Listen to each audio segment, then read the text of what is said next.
नाज़रीन, मैं इस वक्त मौजूद हूँ डस्का मेन बाज़ार के अंदर।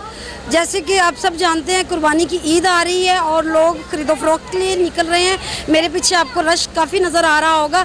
जानते हैं दुकानदार हजरात से कि क्या ईद पे खरीदो फरोख्त में फ़र्क पड़ा है या नहीं। ना कस्टमर नहीं है, बाज़ार स्लो ही है, रश है बाज़ार में, लेकिन ख़रीदने वाला कस्टमर कम है बाज़ार में। महंगाई के हिसाब से कस्टमर बहुत स्लो है। लोगों ने माल डाला हुआ है, पैसे उधार पकड़ के, जो भी ईद के आने की उम्मीद पे चलो हमारे को खर्चा वगैरह निकल आएगा, लेकिन 1.5 लाख के करीब रेंट है लोगों का, मुलाजम रखे हुए हैं, वो अफोर्ड ही नहीं कर सकते।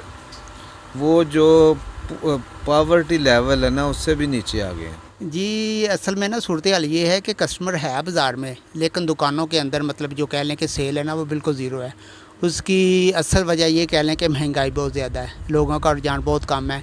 कस्टमर आता है लेकिन कुव्वत ख़रीद उसकी जो है ना नहीं है, वो परचेज़ नहीं करता, ऐसे ही खाली चला जाता है। कि जो हालात हैं वहाँ काफ़ी ज़्यादा आ रही है, लेकिन लोगों की सकत जो है ख़रीदारी की वो बहुत कम है।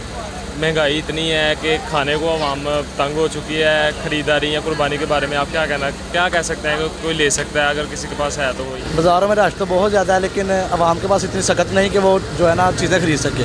क्योंकि मेरी दुकान जो है जूतों की दुकान है, ठीक है, तो पीछे से बहुत ज़्यादा रेट अप हो रहा है। एक दिन का रेट नहीं, हर दिन का अलग अलग रेट है, ठीक है। तो बाकी आवाम बहुत परेशान है, तो हुकूमत को चाहिए कि जो है ना तो ध्यान करे, आवाम की तरफ देखे, ठीक है। तो बाकी जो अल्लाह का मंजूर, तो इस दफ़ा कुर्बानी का जो जोश खरोश है वो भी बहुत कम है, ठीक है। आवाम के पास सकत नहीं कि वो खाना पीना पूरा कर सके, तो कुर्बानी कहाँ से ले। जी नाज़रीन, तो दुकानदारों का कहना आपने सुना। दुकानदार हजरात का कहना यह है कि महंगाई होने की वजह से ख़रीदो फरोख्त में वाज़िया कमी आ चुकी है, कि महंगाई की वजह से लोग दुकानों का रुख नहीं कर रहे।